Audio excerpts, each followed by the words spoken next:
Assalamu alaikum to all my brothers and sisters. Hope everyone is doing well, inshallah. Today I would like to talk about shirk. So, as we know, Islam is a monotheistic religion, and that word comes up a lot. Monotheistic means the worship of only one God. And the biggest sin that one could do in Islam is what is known as shirk, or associating partners with God. And although many of us know obvious forms of shirk and what they look like, for example, you wouldn't say, oh Jesus, or oh Ali, or oh Mr. Johnson, or whatever. We know what that looks like, but there are some discrete forms or less well-known forms of shirk that many people sadly engage in. So what are these? We've probably heard of the phrase, knock on wood or fingers crossed.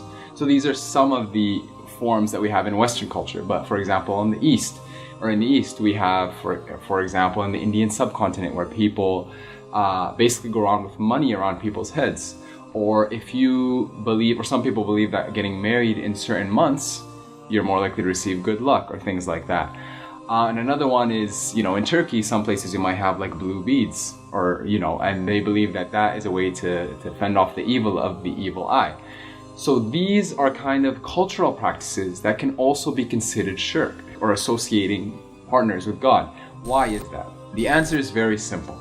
If you believe that any of these things, for example, getting married in August instead of October, or wearing an amulet, for example, that's another common one. If you believe that any of these things alone can cause you protection from evil, then that is associating partners with God. Why? Because only God can protect you from evil.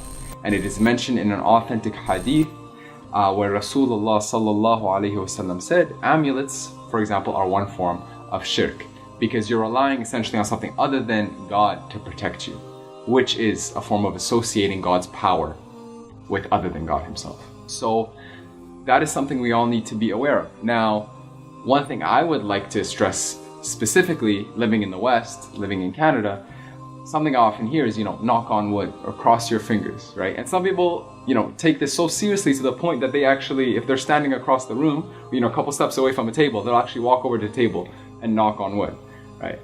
And some people actually believe that this will protect them from evil. And as Muslims, we believe, Inna Allah ala kulli shay'in qadir. Allah is over all things competent.